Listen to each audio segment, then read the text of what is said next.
Do you want to discover more joy, peace, and freedom with food, exercise, and your body? Here we bring a compassionate, holistic, and sustainable approach to fitness so you can fully enjoy the life you want and express your unique self with the world. I'm Michelle Roscoe, and I want to help you find fitness freedom. I'm so glad you're here.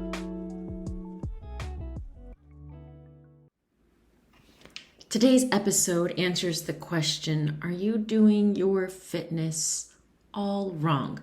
Today, I was in a coaching call with my lovely Healthy Heroes, and we discuss what to do when you feel like you're doing the right things, but still not getting the results you want.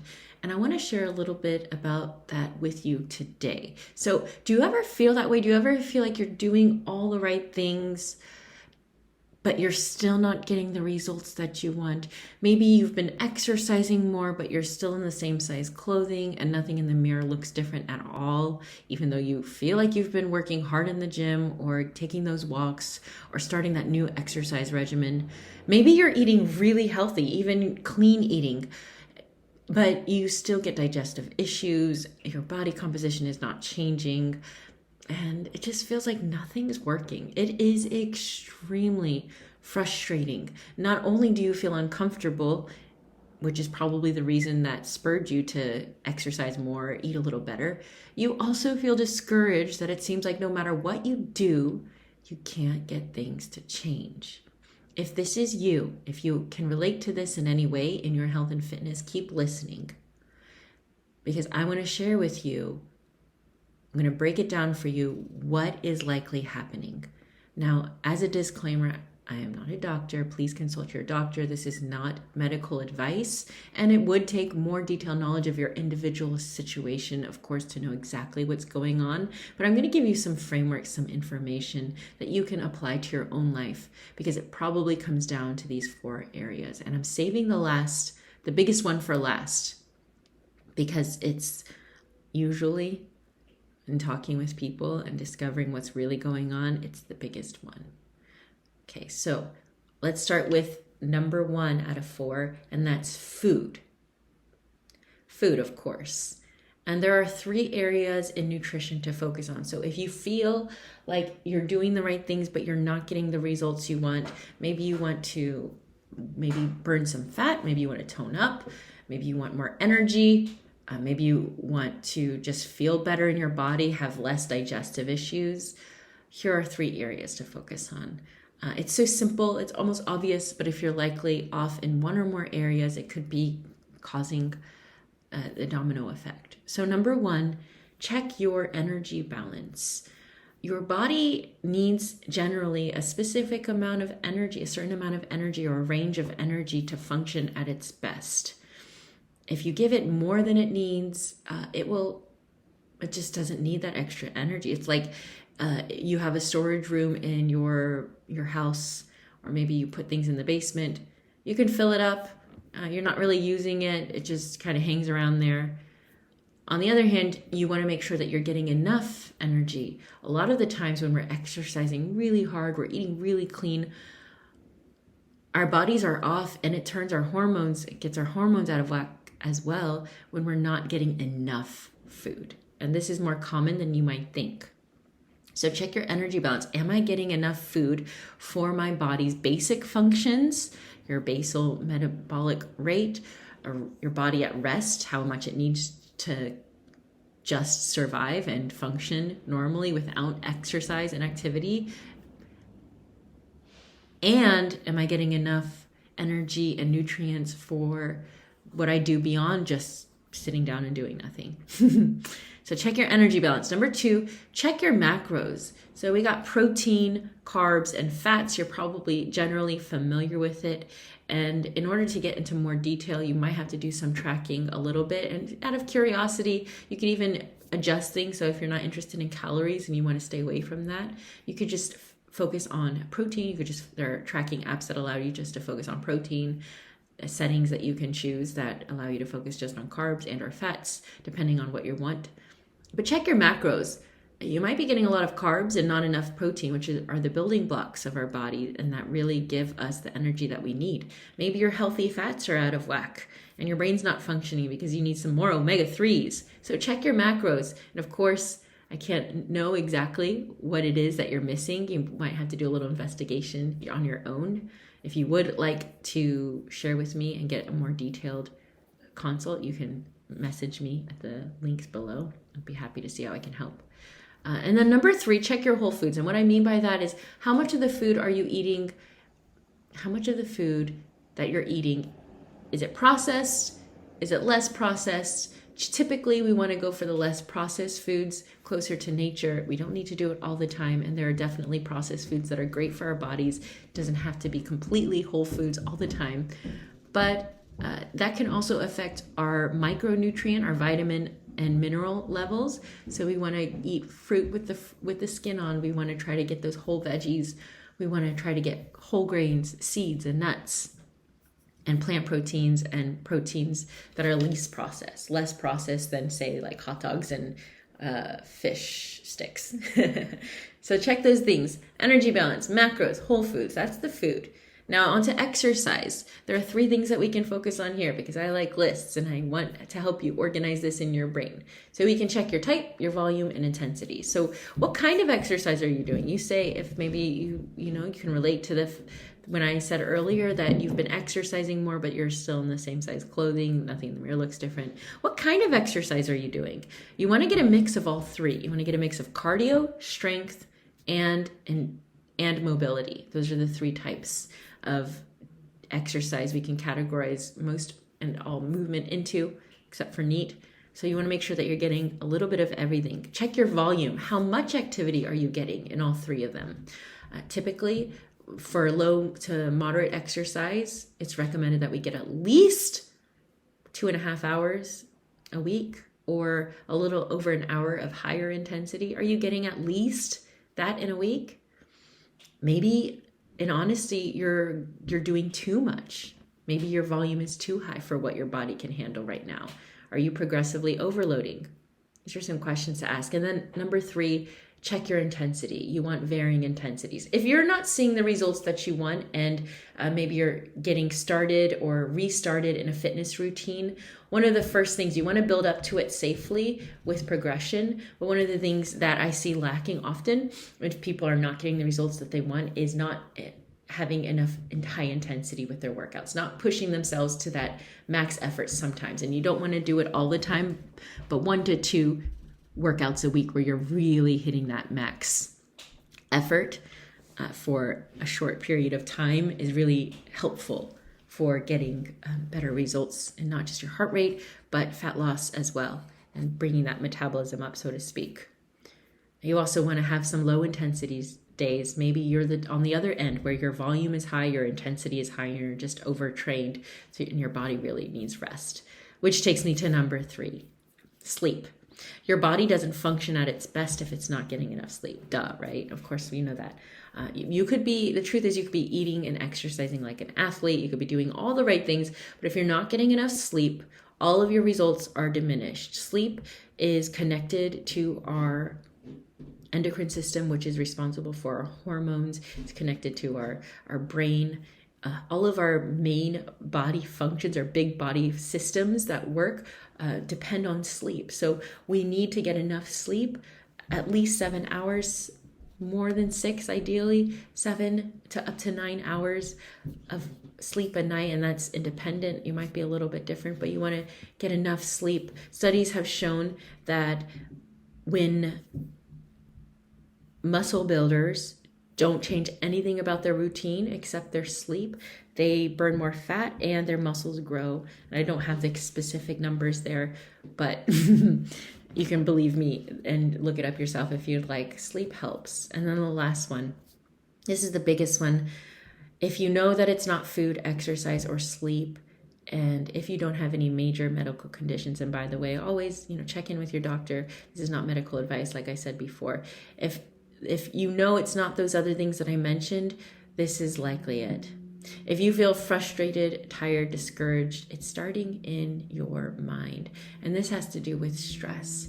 So stress. I've talked about this before in a previous episode. You could go back and listen to that episode. Is stress making you gain weight? And I go over how stress works. It's in more detail there. But a lot of the lack of results or the discouragement, the frustration comes from our perspective and our minds. And I know that sounds really woo-woo and it sounds oversimplistic, and you might roll your eyes at me a little bit. I'm kind of half rolling my eyes as I say that too. But it's true. Unfortunately or fortunately, it's true. And we have the power to change our thoughts. So check your thoughts. Here's some questions you can ask yourself. What kind of pressure are you putting on yourself? Like, what are you trying to attain? And why is it in such a rush? If you're trying to lose weight, how much weight do you want to lose? What does that number mean to you? Why are you attached to that specific number? Or maybe you don't have that much pressure and you're putting it in a different way. Maybe you are unkind to yourself in the words that you speak. Maybe you say mean things about yourself. Maybe you talk to yourself in a really critical way, and you might not even recognize it. If you could just give yourself some space to become a little more aware of your thoughts and what's coming up. How are you speaking to your body? How are you talking about yourself? Even if it's only in your thoughts, those things really make a difference. And then, so what kind of pressure are you putting on yourself? What kind of thoughts are you talking or using for your body and yourself? And then lastly, are you practicing enoughness? And I will say that this is, I'm speaking to myself here because this is something that I really struggle with, and it's come out in extreme ways with my food and my exercise in the past with disordered eating and extreme behaviors, extreme weight loss. But it still comes up in my life in different areas. It's something I'm becoming more and more aware of and that I have to practice. And maybe you can relate. Practicing enough. You know, when we're doing fitness, a lot of the times we have a goal. We want to improve, right? We want to make our bodies better. We want to feel better. We want to look better. We want to feel proud about our bodies and the clothes that we're wearing. And there's nothing wrong with that. That's great. But sometimes it can never be enough. And we reach a goal and we keep going to the next goal and we don't appreciate what is. Because I think the truth is that if it's never enough now, it will never be enough. So you can ask yourself, when will I finally be okay with my body?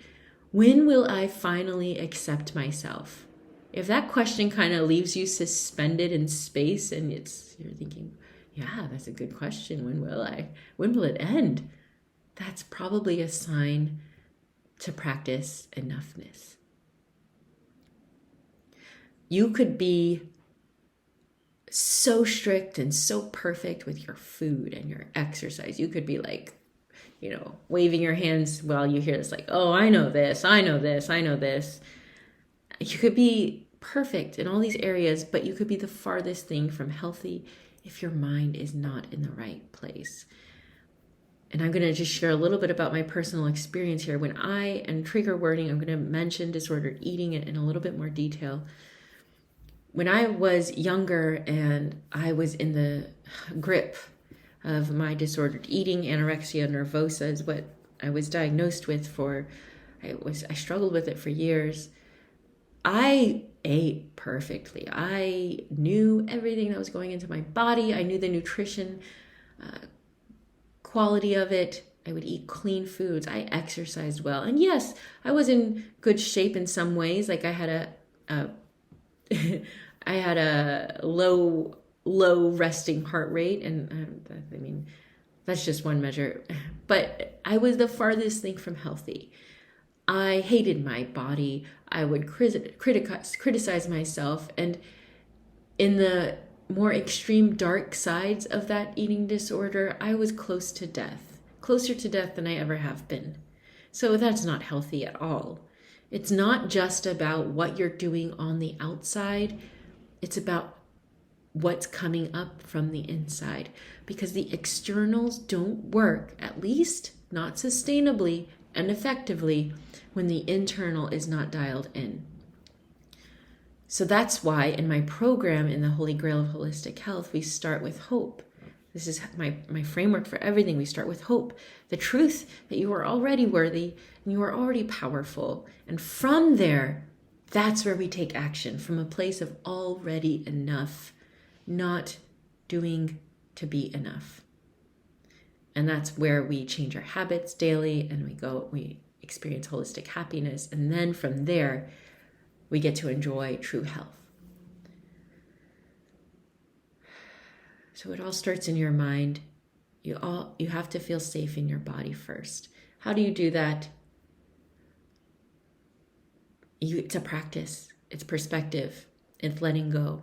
It's finding that, little bit, maybe it's 5%, 10% of you that wants to let go, that can see things a little bit more clearly outside of the fog of this perfectionism, and dropping into that and practicing it, even though it feels messy, even though it feels scary, and practicing that over and over again until that 5% becomes 6, then 7, 10, 20, 30, and it becomes bigger and bigger in your life. So I started this episode asking, are you doing fitness all wrong? And if you are listening this far, you've come this far, and if anything I have said resonated with you, please share. You can message me at Michelle and Roscoe on Instagram. You can email me, michelle@emmaroscoe.com. But before I let you go, I want to do a little exercise with you to feel safe in your body. So if you are in a place where you can let go, or maybe even pause and stop what you're doing. If you're driving, please don't do this. At least don't close your eyes. You can listen, but don't close your eyes. If you're doing something pretty technical that requires your attention, please stay focused. Or you can save this for later. Your choice, whatever you want to do. It's your phone, it's your device, it's your podcast episode. This is for you. Do with it whatever you want. But I want to practice just kind of grounding into your body and showing you what it feels like, or if you know what it does feel like, to practice it a little bit more today. And you're going to practice it with me. So once you're ready, just pay attention a little bit more to your breath. No need to change it. No need to force yourself to take a deep breath if that's not what you're feeling. Just notice the air come in through your nose or your mouth, and then out through your nose or your mouth. Notice how the air feels going in, and then how it feels going out. And if you do feel comfortable, again, you don't have to, but if you feel comfortable and you would like to do this, take a deep breath in, like slowly inhaling and even more slowly exhaling. Let your exhale be longer than your inhale. If you do it 3 times, that's great. One more time if you are with me.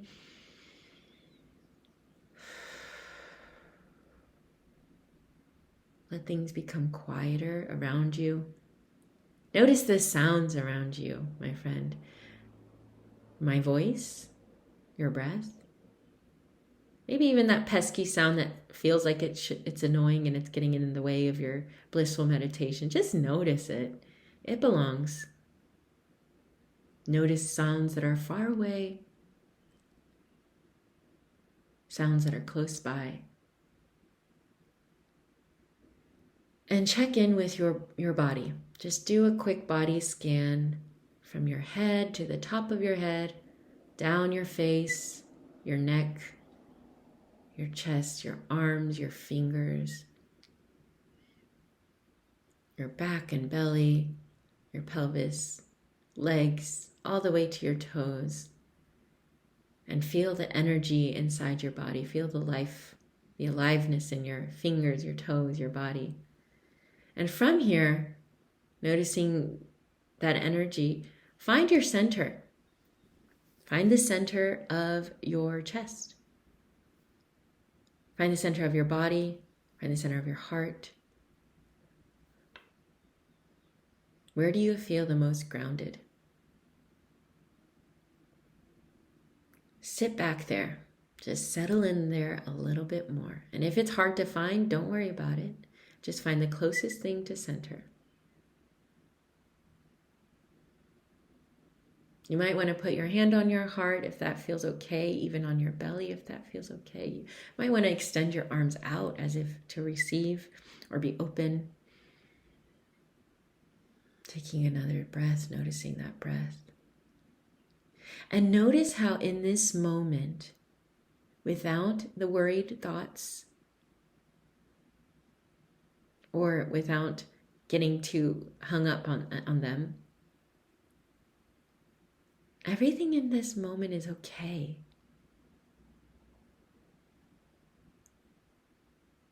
Go deeper into that. One more layer. Everything in this moment is okay. You're breathing. You're safe. You can hear my voice right now. And in this moment, it is enough. You are enough. And the deeper you can get into this moment, and then this moment, and then this moment, the more you can tap into this groundedness and this safety.